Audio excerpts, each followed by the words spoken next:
Всем добрый день, дорогие друзья! Я хочу вам рассказать про новый вид мошенничества. Это произошло со мной вчера, буквально за секунду у меня сняли 28 тысяч сомов со деньги о кошелька, да?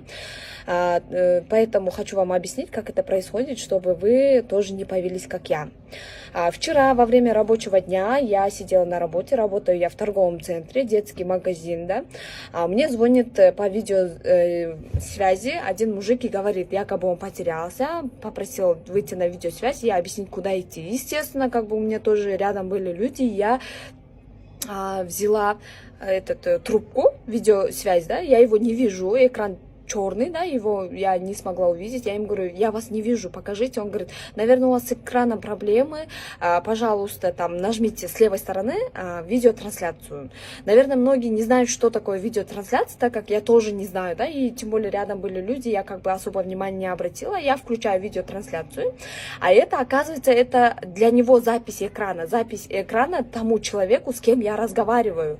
В этот момент, как только я включаю видеотрансляцию, он сбрасывает мой пароль от деньги, и сверху на форточке у меня высвечивается сброс пароля, там новый пароль, пин-код же приходит, вот это высвечивается, и это отображается ему.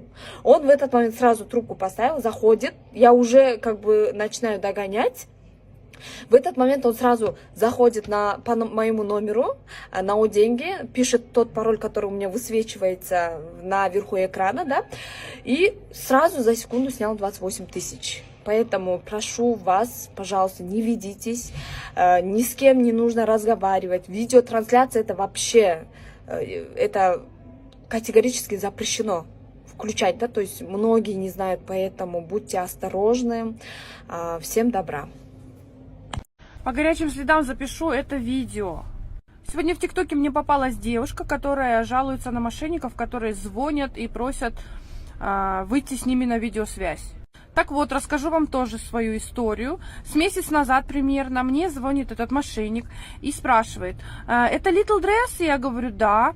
Ну, мне клиенты часто звонят, поэтому я такая, да, Little Dress. Мы тут в Ташрабате не можем вас найти. Я говорю, поднимайтесь на второй этаж, бутик B19, все бутики пронумерованы, вы легко найдете большой бутик с платьями. Нет, мы уже все прошли, не можем найти. Тогда я еще подумала, как они нас не могут найти? Нас очень легко найти. И тут началось, а давайте выйдите со мной на видеосвязь и покажите мне наглядно, где ваш магазин находится.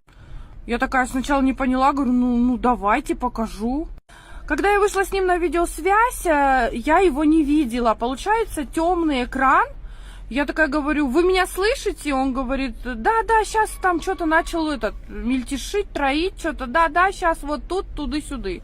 Короче, так как уже много раз сталкивалась с мошенником, я сразу поняла, что что-то не то. Просто это новый вид такое мошенничество. И я не сразу догнала только после того, когда мы по видеосвязи с ним связались, думаю, что-то не то. Я просто положила трубку. Короче, буквально вчера история повторяется. Даже девочки мои подтвердят. Я на работе, звонит телефон. Здравствуйте, Little Dress KG, мы не можем вас найти. Опять то же самое.